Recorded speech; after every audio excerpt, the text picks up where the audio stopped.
Space, the final frontier.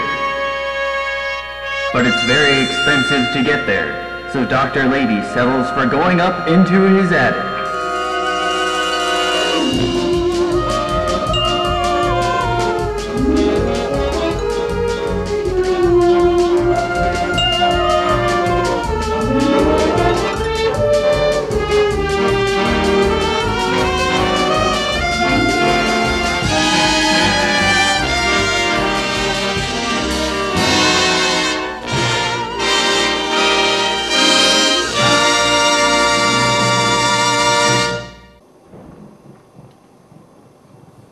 Hello, my fellow creeps and creatures. Welcome to the Mask Fan Attic, where it's time that you saw my pick of the week, which is a great one from the classic Star Trek, the original TV series, one of the best aliens from back in the days of Star Trek, the original series. None other than my dear friend, the Gorn, G-O-R-N, Gorn. All right. Now, there have been several versions of the Gorn done over the years. My favorite is the one from Don Post Studios, okay, which this is. Okay, this is a Don Post Gorn, and some people seem to think it was sculpted by Bill Malone, but I don't believe that's true. I think it was sculpted by a very talented artist named Robert Short.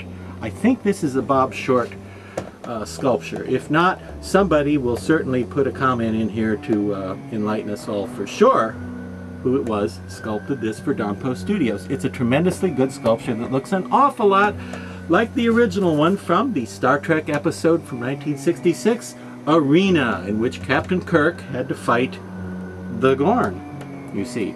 Now, the original was designed by one of the greatest and most creative and talented artists in monster making history, I think, the phenomenally cool Wah Chang. And yes, that's his name. That's not a sound effect like Wah Chang. No, Wah Chang is actually his name. Tremendously talented guy who created a lot of wonderful monsters and dinosaurs and creatures, and even designed some wonderful classic science fiction technology and props, you see, like the flip-up communicators for Star Trek. That was his idea, I believe.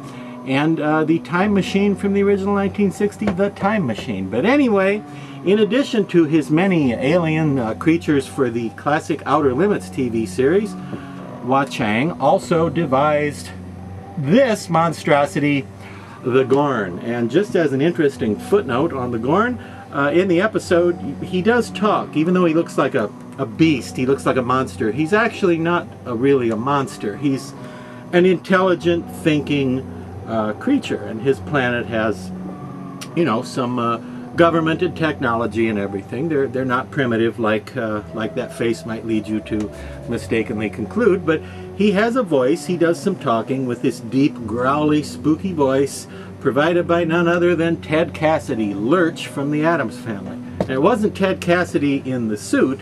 He was just doing the voiceover for when the Gorn talked, because nobody could do scary, deep, throaty, growly monster voices quite as well as Ted Cassidy, who played Lurch.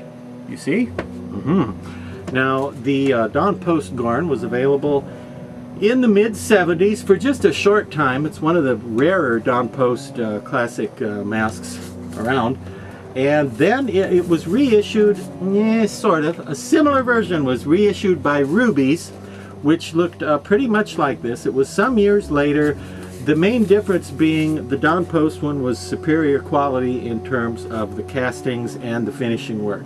So the sculpture looked pretty much the same, the mold looked pretty much the same, but the later version was, well, it was a slightly lighter shade of green for some reason, which is kind of strange because it almost makes it look like a photo of this one that you took with too bright of a flash and it washed the green out a little bit.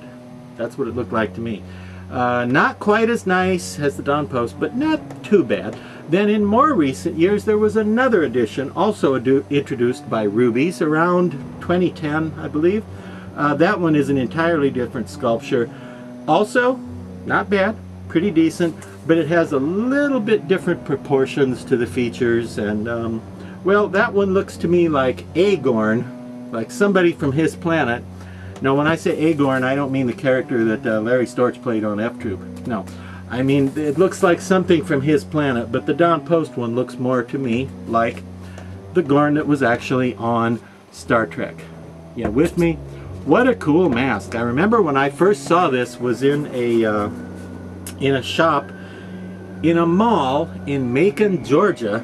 That's right, I was a little kid and I saw this in a shop in Macon, Georgia, and I don't remember the name of the shop, but it was a sort of novelty store that had masks and magic tricks and stuff in a shopping mall. You don't see that too much these days, unless you count Spirit Halloween, and why would you?